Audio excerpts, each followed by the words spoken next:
ప్రభువైన యేసుక్రీస్తు నామమున అందరికీ వందనాలు. ఈరోజు ధ్యానాంశముగా యోవేలు గ్రంథం నుంచి కొన్ని వచనాలు మనం ధ్యానించుకుందాం. దేవుని ప్రవచనాలు చెప్పిన ప్రవక్తలలో యోవేలు కూడా ఒకడు. పెతుమయేలు కుమారుడని అన్ని యావాలని రాయించబడింది. అయితే ఈయనకు వచ్చిన దర్శనం కానీ ఈయన చెప్పే ప్రవచనం కానీ ఏమైనదంటే దేవుని యొక్క ఉగ్రత వస్తుంది కాబట్టి దాన్ని తప్పించుకోలేరు. దేవుని దినం రాకముందే సిద్ధపడమని ఆయన వాక్యంలో చెప్తున్నాడు. అప్పటి వరకు ఇశ్రాయేలుని దేవుడు అనేక రీతిగా దీవించిన దేవుడు. వారు అన్య దేవతను ఆశ్రయించి దేవుని విడిచి ఎప్పుడున్నారో దేవుని యొక్క ఉగ్రత ఏ రీతిగా ఉంటుందో ఇక్కడ రాయబడింది. అటువంటి పరిస్థితుల్లో నుంచి రక్షణ కలిగించే కార్యం గురించి యోవేలు చెప్తున్నాడు. ఆ యోవేలు గ్రంథము 1వ అధ్యాయము 4వ వచనం మనం చూస్తే, గొంగళి పురుగులు విడిచిన దానిని మిడతలు తినివేసి ఉన్నవి, మిడతలు విడిచిన దానిని పసర పురుగులు తినివేసి ఉన్నవి, పసర పురుగులు విడిచిన దాన్ని చీడ పురుగులు తినివేసి ఉన్నవి.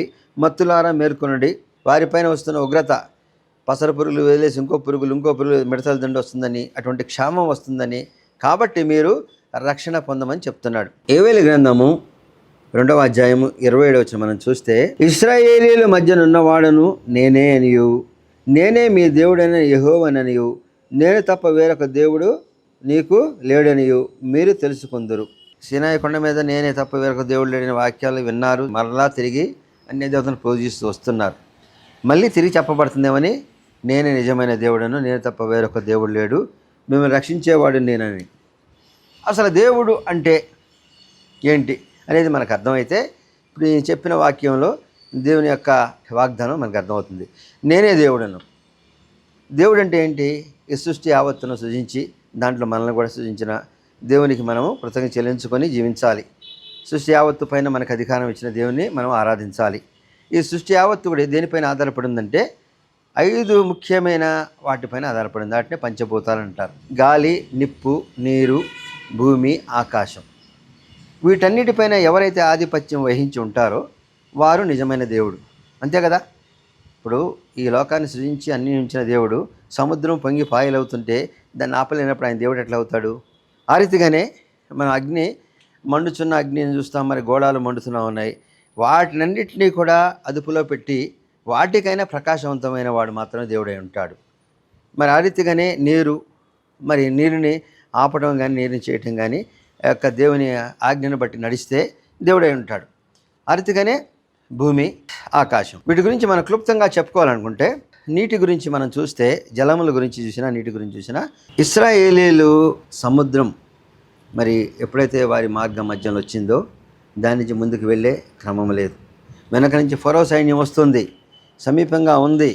మరి ముందుకు వెళ్ళలేరు. వెనక్కి వెళ్తే ఫరో సైన్యం వెళ్ళి చంపే క్రమం ఉంది. ఇటువంటి సమయంలో మోషేకి దేవుడు ఏమి ఆజ్ఞించాడు? నువ్వు చేయి చాపమన్నప్పుడు సముద్రము పాయలుగా విడిపోయి వీరిని అక్కడి నుంచి తప్పించడమే కాదు, వీరిని చంపడానికి వచ్చిన ఐగుప్తుల్ని కూడా ఆ సముద్రంలో ముంచివేసిన క్రమం. అంటే దేవునికి సముద్రాల పైన ఉన్న ఆధిపత్యాన్ని ఇక్కడ తెలియజేయబడుతుంది. అంతేకాదు, యెహోషువ కాలంలో వారు యోర్దాను నది దాటవలసి వచ్చినప్పుడు వాళ్ళు యోర్దాను నది దాటితే కానీ కనాను దేశం వెళ్ళలేరు. మరి అప్పుడు దేవుని ఆజ్ఞ ఉంది, ఎప్పుడైతే యాజకులు మందసం తీసుకుని యోర్దాను నదిలో కాలు పెడతారో అప్పుడు ఆ నీళ్ళన్నీ ఏకరాశిగా వారికి మార్గాన్ని ఇస్తున్నప్పుడు ఆ రీతి నదులు కూడా దేవుని ఆజ్ఞను పాటించడం చూస్తే మరి జలముల పైన దేవునికి ఆధిపత్యం ఉంది. అంతేకాదు, ఏలియా ప్రార్థన చేయగా 3.5 సంవత్సరాల వర్షం కురవద్దని ఏలియాతో చెప్పించబడింది. తిరిగి మళ్ళీ వర్షం కురిపించే రీతిగా ఏలియా ప్రార్థన చేయగా మరి వర్షం కురవలేదని. ఆ రీతిగా పైన వర్షము కానీ కింద నీళ్లు కానీ దేవుని అనుజ్ఞను పాటించేవి ఉన్నాయి. కాబట్టి ఈయన నిజమైన దేవుడు. రెండవదిగా చూస్తే మనకి అగ్ని విషయంలో మనం చూస్తే, మరి సీనాయి కొండపైన అగ్నితో దేవుడు దిగొచ్చినప్పుడు అగ్ని మంటలకి వారెవరూ నుంచోలేని పరిస్థితి. అంటే అగ్ని పైన ఆయనకున్న ఆధిపత్యము ఆయన అదుపులో ఉన్నదని తెలియజేయబడుతుంది. అంతేకాదు, మేషక్కు, షడ్రక్, అబేద్నెగోల్ని ఆ మంటల్లో వేసినప్పుడు వారు కాలకుండా అగ్నిని ఆపు చేసిన దేవుడు ఆ అగ్ని పైన ఆయనకున్న ఆధిపత్యాన్ని తెలియజేస్తుంది. మూడవదిగా మనం చూస్తే భూమిపైన జలరాశులు ఇవన్నీ ఉన్నాయి. భూమిపైన నివసించే జంతువులు కూడా ఉన్నవి. మరి జంతువుల విషయంలో చూస్తే దానియేలు సింహభవనంలో ఉన్నప్పుడు దేవుని ఆజ్ఞానుసారము అది నోరు తెరవకుండా మరి చంపకుండా ఉండటం. జలరాశిలో చూస్తే మత్స్యము యోనా దేవుని అనుజ్ఞ చేత 3 రోజులు గర్భంలో ఉంచి తర్వాత తిరిగి మళ్ళీ నినివే పట్టణంలో వేయటం. అంతేకాదు, మరి దేవుణ్ణి పన్ను అడిగినప్పుడు అరశకేలు మీనం దగ్గరికి వెళ్తే నోట్లో తీసుకోమని. ఈ రీతిగా జంతువులపైన, భూమిపైన మనం చూస్తే కోరాహు మరి మోషే నాయకత్వంలో నడుచున్న మరి ఐగుప్తీయులు మార్గ మధ్యంలో మరి ఏమైంది? మోషే అనే నాయకుడా, మేము కాదా, అన్నిటికీ దేవుడు మోషేని చెప్తున్నాడా అని కొంతమందిని తిరుగుబాటు చేసి మోషే పైన మరి ద్వేషాన్ని కలిగించినప్పుడు దేవుని ఉగ్రత వలన కోరాహు మరి భూమి రెండుగా విడిపోయి భూగర్భంలో కలిసిపోయాడు. అంటే భూమి కూడా దేవుని మాట వినుంది. ఆకాశం మనం చూస్తే మరి వర్షాలు కురవడం కానీ, వర్షాలు వెళ్ళటం కానీ, ఆ రీతిగా ఆకాశంలో ఉన్న అనేకమైన రాసులు ఉండటం కానీ మనం చూస్తాం. ఆ రాసులన్నీ ఏకరీతిగా నడుస్తున్న ఉంటేనే ప్రపంచం ఉంటుంది. అయితే యెహోషువ ప్రార్థన చేసినప్పుడు సూర్యచంద్రులు కొంత సమయాన్ని ఆ రీతిగా నిలిచిపోయిన క్రమం చూస్తే సమస్తం పైన ఆధిపత్యం కలిగిన దేవుడు మనకు కనబడతాడు. హిజ్కియా కూడా ప్రార్థన చేసినప్పుడు మరి ఆ మెట్లు వెనక్కి జరగాలంటే కొంతకాలం వెనక్కి వెళ్ళే క్రమంలో కూడా మరి దేవుని యొక్క మహిమ మనకు కనబడుతుంది. అంటే సమస్తపు పైన ఆధిపత్యం వహించిన వాడు ఈయనే. ఐదవదిగా మనం చూస్తే గాలి. మరి విపరీతమైన గాలి వచ్చి ఎన్నో పట్టణాలు ఎన్నో కొట్టుకుపోయిన క్రమం మనం చూస్తాం. మరి అంత విపరీతమైన గాలిని అదుపులో ఉంచగలిగిన వాడెవడు? అంత గాలిని కూడా తన యొక్క సమర్థతతో నిర్దేశించేవాడు ఎవడై ఉన్నాడు? యేసుప్రభువు వారు మరి యొక్క మత్తయి సువార్తలో మనం చూస్తే పడవపై వెళ్తున్నప్పుడు, నిద్రిస్తున్నప్పుడు ప్రచండ వాయువుతో ఆ సముద్రం అల్లకల్లోలం ఉన్నప్పుడు ఆయన వచ్చి లేపుతారు.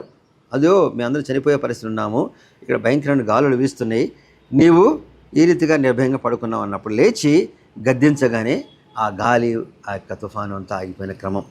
ఈ రీతిగా పంచభూతములు అనబడే ఈ 5 విషయాల్లో, అంటే భూమి ఉన్నంతకాలం లేకపోతే మన సృష్టి ఉన్నంతకాలము ఇవన్నీ ఎప్పటికీ మారిపోవు. అంటే వీటిలో మార్పులు అంటే ఉంటాయి, కానీ ఇవి ఎప్పటికీ ఎల్లకాలం ఉండేవి. ఇవాళ మనం ఉంటాము, మనం వెళ్ళిపోతాం, కానీ భూమి ఇట్లాగే ఉంటుంది, దీని క్రమము మారుతూ ఉంటుంది. అట్లాగే గాలి ఇక్కడే ఉంటుంది, నీరు ఇక్కడే ఉంటుంది, అగ్ని కూడా దహించి వేస్తూ ఉంటుంది. ఆ రీతిగానే ఆకాశము, ఇవన్నీ కూడా సృష్టి యావత్తు చివరి వరకు ఉండేవి.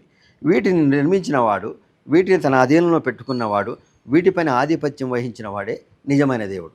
నిజమైన దేవుడని యోవేలు చెప్తున్న క్రమంలో మనం చూస్తే నేనే నిజమైన దేవుడు, నేనే జీవం, సత్యం అని దేవుడిని చెప్తున్నాడు. కాబట్టి నా యందు విశ్వసిస్తేనే మీకు రక్షణ కలుగుతుందని చెప్తున్నాడు. నా యందు విశ్వసించడం అంటే అక్కడ ఏం చెప్పాడు? మీరందరూ ఉపవాస ప్రార్థనలు చేయండి. ఎందుకని ఈ భయంకరమైన పరిస్థితి నుంచి మీరు విడిపోవాలంటే ఉపవాస ప్రార్థనలు చేయాలి, మరి అనుదినం దేవుని అర్థించాలి. ఎందుకంటే ఇంత భయంకరమైన క్షామము, ఇంత భయంకరమైన ఉగ్రత మీ మీదకి వచ్చినప్పుడు, అంటే దేవుని యొక్క రాకడ, దేవుని యొక్క దినం వచ్చినప్పుడు మీకు రక్షించేవారు ఉండరు. కాబట్టి ఇప్పుడే మీరు మారు మనసు పొంది దేవుని ఆశ్రయించాలి. మీరు మారు మనసు పొందటం అంటే ఏ రీతిగా గోనిపట్ట కట్టుకుని ఉపవాస ప్రార్థన చేశారు. దేవుడు అట్లా చెప్పట్లేదు. మీరు వస్త్రములు చింపుకొని, వస్త్రములు కప్పుకొనో, బూడిద రాసుకొనో, ఇంకొక రకంగా చేసిన ప్రార్థనలు నా సన్నిధికి చేరవు. మీ హృదయాలను చింపుకొని చేస్తే ప్రార్థనే చేరుతుందని చెప్పాడు. ఎక్కడ? యావేలు గ్రంథము 2వ అధ్యాయము చూస్తే, ఇప్పుడైనను మీరు ఉపవాసం ఉండి కన్నీరు విడిచుచు దుఃఖించుచు మనఃపూర్వకంగా తిరిగి నా యొద్ద నుండి, ఇదే యెహోవా వాక్కు. మీ దేవుడైన యెహోవా కరుణ వాత్సల్యము గల వాడును, శాంతమూర్తియు అత్యంత కృపగల వాడునై ఉండి తాను చేయనుద్దేశించిన కీడును చేయక పశ్చాత్తాపపడును కనుక మీ వస్త్రములు కాక మీ హృదయములను చింపుకొని ఆయన తట్టు తిరుగుడి. కాబట్టి ఆయన ఉగ్రత, ఆయన చేయవలసిన కీడు, మీరు యొక్క మరి దేవునికి విరుద్ధంగా జీవించిన దాన్ని బట్టి దాన్ని కూడా పశ్చాత్తాపపడి తిరిగి చేయకుండా ఉండగలిగిన దేవుడు మనకున్నాడు.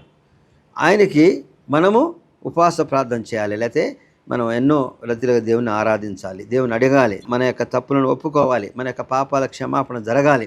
ఇవన్నీ జరిగినప్పుడు దేవుడు కాపాడుతాడని వాక్యంలో చెప్పబడింది. ఇవన్నీ చేసే క్రియలు ఎట్లా ఉండాలి?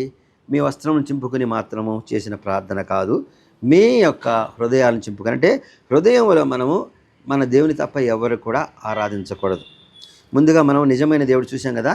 హృదయంలో మీరు ఈ దేవుడు తప్ప ఎవరిని ఆరాధించకూడదంటే విగ్రహాలను పూజించడం అనుకుంటారు. విగ్రహం కాదు. ఈ లోకంలో మనకున్న బిడ్డల విషయంలో కానీ, మనకున్న ధనం విషయంలో కానీ, మనకున్న ఆస్తి విషయంలో కానీ, మనకున్న ప్రతి విధమైన అధికారాన్ని బట్టి మనం ఏమనుకుంటామంటే ఇదే ముఖ్యము, ఇదే నాకు ఉంటుంది, దీనివల్ల నేను ఆధిక్యత పొందిన అనుకుంటాడు. అవి ఆ రీతిగా అనుకుని జీవించేవారు ఎవరి పైన మక్కువ ఉంది? ఎవరిని ఆరాధిస్తున్నారు? ఆ ధనాన్నో, ఆ బలాన్నో, లేక ఆ సంపదను, దాన్ని బట్టి అతిశయిస్తున్నారు. కానీ సమస్తమును ఇచ్చిన దేవుడు ఈరోజు ఇవ్వగలడు, రేపు తీసేయగలడు.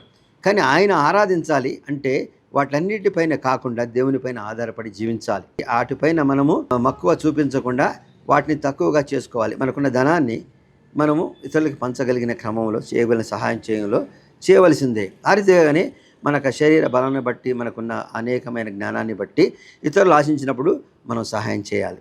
ఆ రీతిగానే మనకున్న అధికారాన్ని బట్టి అనేక మందికి ప్రయోజనకరమైన క్రియలు చేయాలి. ఆ రీతిగానే మనకున్న ప్రతి విధమైన విషయంలో దేవుని ప్రేమించేవారుగా, దేవుని ప్రేమను పంచేవారుగా ఉన్నప్పుడు దేవుని యొక్క కృప మన మీద ఉంటుంది. ఎందుకని మనము ఆయన పైన ఆధారపడి ఆయన్ని ఆరాధిస్తున్నాము. కానీ ఈ లోకంలో విషయాల గురించి మనము వేటిపైన మక్కువ చూపించట్లేదు. ఇంతగా దేవుణ్ణి మనం ఆరాధిస్తే మనకి ఏమవుతుంది? యావేలు గ్రంథము 2వ అధ్యాయము 28వ వచనం మనం చూస్తే, తరువాత నేను సర్వజనుల మీద నా ఆత్మను కుమ్మరింతును, మీ కుమారులను మీ కుమార్తెలను ప్రవచనములు చెప్పుదురు, మీ ముసలివారు కలలు కందురు, మీ యవనస్తులు దర్శనములు చూతురు. ఈ విషయంలో నేను పనివారి మీదను పనికత్తెల మీదను ఆత్మను కుమ్మరింతును. దేవుడు ఇచ్చిన వాగ్దానము ఈ రీతిగా మనం పశ్చాత్తాప్తులమై దేవుని సన్నిధిలో మన యొక్క క్రియలు దేవుని ప్రేమను అనుసరించిగా ఉంటే, అంటే దేవుడు తప్ప వేరేది దేనిపైన మనం మక్కువ చూపించకుండా ఆయన ఆశ్రయించి ఆయన క్రియలతో మనం ఉంటే మన దేవుడు ఇచ్చే గొప్ప వరం ఏంటది? సర్వజనుల మీద నా ఆత్మను కుమ్మరిస్తా అన్నాడు. ఎప్పుడైతే దేవుని సన్నిధిలో పశ్చాత్తాప్తులమై దేవుని ఉగ్రతకు మనము దేవుని సన్నిధిలో సమర్పించుకుంటామో, దేవుడే నిజమైన దేవుడని ఎప్పుడైతే ఎరిగి ఆయన క్రియలు చేస్తూ మనం జీవిస్తున్నామో, దేవుడు ఇచ్చిన వాగ్దానం ఏది? ఆ రీతిగా ప్రార్థన చేసేవారు. ఆ రీతిగా ప్రార్థన చేయటం అంటే ఏదో వస్త్రం చెంపుకొని లేకపోతే అందరికీ కనబడే రీతిగా కాకుండా మనసును చెప్పుకొని, అంటే మనము దేవునికి విరుద్ధమైన కార్యాలు ఏమి చేస్తున్నామో మన మనసులోకి తెలుసు. వాటన్నిటిని ప్రక్షాళన చేసుకోవాలా, వాటన్ని విషయంలో దేవుని సన్నిధిలో ఒప్పుకోవాలా, వాటిపైన మనకున్న మక్కువను తీసివేయాలా. వాటిలో మనకున్న దక్కేది కొంత మాత్రమే, కొంతకాలం మాత్రమే. నిరంతరము ఇచ్చే నిత్య జీవానికి మనం వెళ్ళాలంటే ఇవన్నీ తీసివేయాలా. మరి ఇటువంటి వాటి గురించి ఆ రీతిగా ప్రక్షాళన చేసుకున్న వారికి దేవుడిచ్చే వాగ్దానం ఏదంటే, సర్వజనుల మీద నా ఆత్మను కుమ్మరిస్తాను. ఆ రీతిగానే మీ కుమారులు కుమార్తెలు కూడా ప్రవచనం చెప్పగలిగిన గొప్ప అవకాశం దేవుడిస్తా అన్నాడు. అంటే మన నీతిమత్వాన్ని బట్టి మన బిడ్డలకు కూడా దేవుడిచ్చే స్వాస్థ్యము ప్రవచనములు చెప్పడం. మన కుమారులకి మన కుమార్తెలకే ఇచ్చాడు, మనకెందుకు ఇవ్వలేదంటే మనం అనేక రీతులుగా పాపం చేసి దేవుడు అనుగ్రహించే మహిమను పొందలేకపోయాం. ఇది అవునా కాదా అంటే, దావీదు విషయంలో యెరూషలేము మందిరాన్ని కట్టాలనుకున్నప్పుడు దేవుడు చెప్తున్నాడు, నువ్వు చేసిన అనేక యుద్ధాల వలన రక్తసిక్తమై ఉన్న చేతులతో నువ్వు నా ఆలయాన్ని కట్టలేవు, కాబట్టి నీ కుమారుడైన సొలొమోను కట్టవచ్చు అన్నాడు. ఆ రీతిగానే దేవుడు మనము ఆయన పట్ల చూపించిన అనేక క్రియలు, మన యొక్క పాపాలను విమోచన కలిగినప్పుడు, మనకు రక్షణ కలిగినప్పుడు దేవుడిచ్చే గొప్ప బహుమానం ఏంటి? మీ కుమార్తెలు ప్రవచనములు చెప్పేవారుగా, దేవుని ప్రవచించేవారుగా దేవుడు ఆధిక్యత ఇస్తానన్నాడు. రెండవదిగా చూస్తే ముసలివారు కలల కందరు. ఎందుకని? ముసలివారు ఏం చేయగలుగుతారు? దేవుని పరిచర్య చేయగలుగుతారా? దేవుని వాక్యాన్ని చెప్పగలుగుతారా? అనేక మందితో దేవుని గురించి చెప్పగలుగుతారా? వారికి ఉన్న వార్ధక్యాన్ని బట్టి, అనారోగ్యాన్ని బట్టి, అనేక పరిస్థితులను బట్టి వారు కలలకనే దర్శనం దేవుడిస్తాడు. అంటే ఆ కళలలో దేవుడు మరి గొప్ప కార్యాలు చూపిస్తాడు. అది అవునా కాదా అంటే, దానియేలు విషయంలో మనం చూసాం, లేకపోతే యోసేపు విషయంలో చూసాం. ఆ కళల భావాన్ని చెప్పే మరి ఫరో ఇంట ప్రధానిగా ఎదిగాడు. ఆ కళల భావాన్ని చెప్పే దానియేలు నెబుకద్నెజరుగా ప్రధాని ఎదిగాడు. కాబట్టి అటువంటి గొప్ప కళలు దేవుడికి మన సూచన ప్రాయంగా మరి వృద్ధులకు కూడా చూపిస్తాడు. కాబట్టి వృద్ధులం అయిపోయాం, మనకేం జరుగుతుంది? లేదా దేవుని యొక్క ప్రవచనం కనబడుతుందా? దేవుని పరిచర్య చేస్తామా? దేవుని యొక్క క్రియలు మనం ఇప్పుడు చేసిన పాపాలను బట్టి మనకి మోక్షం లేదా, లేకపోతే దేవుని యొక్క కృప లేదా అనుకునే వారందరికీ దేవుని ఇచ్చే వాగ్దానం, మీకు మీ కళలు కానీ గొప్ప భాగ్యం ఇస్తాడు. ఆ కళలు యోసేపుకి వచ్చిన కళల వంటివి కావచ్చు, దానియేలుకు వచ్చిన కళల వంటివి కావచ్చు. కాబట్టి అంత గొప్ప భాగ్యాన్ని ఇచ్చినప్పుడు మనము దేవుని వైపు మన మనసును తిప్పుకొని, మనకున్న పాపాలను ఒప్పుకొని నిజమైన దేవుడు ఆయనని ఆరాధించినప్పుడు ఆ రీతిగా కలుగుతుందన్నాడు. ఆ రీతిగా యవనస్తులు దర్శనము చూస్తారు. యవనస్తులు అంటే మన కుమారులు కానీ మనతో పాటు ఉన్న వారిని దర్శనము కూడా దేవుడు చూపిస్తా అన్నాడు. ఎప్పుడైతే మనం మార్పు చెందామో మన గృహంలో దేవుని యొక్క ఆత్మ అనేక రీతులుగా మనల్ని దర్శిస్తుంది. మన యొక్క కుమారులు దర్శనము చేయగలిగిన గొప్ప భాగ్యం ఇస్తుంది. ఎప్పుడు? మనము ఆయనే నిజమైన దేవుడని మనం ఒప్పుకున్నప్పుడు, ఆయన యందు మనకి విశ్వాసం ఉందని మనం ఒప్పుకున్నప్పుడు, మన పాపాలను మనము అంతరంగమున ప్రక్షాళన చేసుకున్నప్పుడు. అంతేకాని మనకు వస్త్రములు ఏ రీతిగా చింపుకొని చేసే ప్రార్థన కాదు. అంతేకాకుండా మనకి ఆయన తప్ప వేరే వాటిపైన ఈయన మరి మక్కువ, అంటే వాటిని ఆరాధించుకో ఉన్నప్పుడు మరి దేవుణ్ణి మనం ఆరాధిస్తాం, దేవుణ్ణే మనము కొలుస్తాం, దేవుణ్ణే మనము నమ్ముతాం. కాబట్టి ఆయన మరి మన యందు ఉండి మన క్రియలు చేస్తూ ఉంటాడు. అయితే మన ఇంట్లో ఎంతమంది ఉన్నాం, దేవుడు ఎవరికి ఏం చేస్తాడంటే స్పష్టంగా చెప్పబడింది. దీన్ని ఆచరించే వారికి గొప్ప భాగ్యం కలిగే అవకాశం ఉంది. మన కుటుంబంలో మనము ఆయనే నిజమైన దేవుడు అంటే దేనిపైన మనం మక్కువ చూపించకుండా ఆరాధించినప్పుడు, మన హృదయాంతరాల్లో ఉన్న ప్రతి విధమైన శోధన నుంచి మనము ఆయన సన్నిధిలో చెప్పినప్పుడు మనకి మన కుటుంబానికి దేవుడిచ్చే గొప్ప ఆధిక్యత అండి.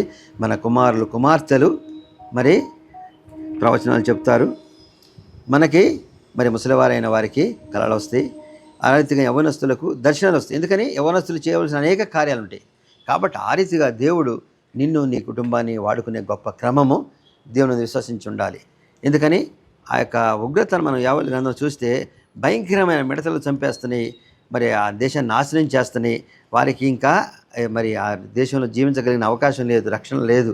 అంత దుర్గతిలో ఉన్న వారికి ఆయన చేత ప్రవచనం చెప్పబడింది. ఏమని? మీరు ఇక నేను మార్పు చెంది దేవుని నిలిచి ప్రార్థన చేస్తూ ఉపవాస ప్రార్థనలో మరి మీ హృదయాలను అర్పించుకొని చేస్తే మీకు రక్షణ ఉంది, ఆయన నుంచి కాపుదల ఉంది. ఆ కాపుదల మీకు, మీ బిడ్డలకి, మీ కుటుంబానికి దీవెనకరంగా ఉంటుందని యావేలు గ్రంథంలో దేవుని యొక్క ప్రవచనాలు చెప్పబడినాయి. చిన్న ప్రార్థన. సర్వశక్తి మిక్కిలి కనికరం గల తండ్రి, మహోన్నతుడైన యేసయ్య రక్షక, వందనాలు తండ్రి. నీ వాక్యం ద్వారా మేము ఎటువంటి పరిస్థితులు ఉన్నామో అనేక విషయాలు తెలియచేసావు తండ్రి. నీ ఉగ్రత మా పైన రాకముందు, నీ యొక్క ఉగ్రత, నీ యొక్క దినము, యెహోవా దినము మా పైన రాకముందు మేము మా హృదయాన్ని ప్రక్షాళన చేసుకొని ఈ లోకంలో మాకు నీకన్నా ఎవరు లేరు దేవుడని, లేకపోతే నీపైన మేము విశ్వాసించినప్పుడు నీ కృపలు మా పైన, మా కుటుంబం పైన దయచేస్తాను వాగ్దానం ఇచ్చిన దేవా. ఆ రీతిగా మా కుటుంబాలు నడిపించమని క్రీస్తు వారి పేట పెట్టుకుంటున్నాం తండ్రి. ఆమెన్.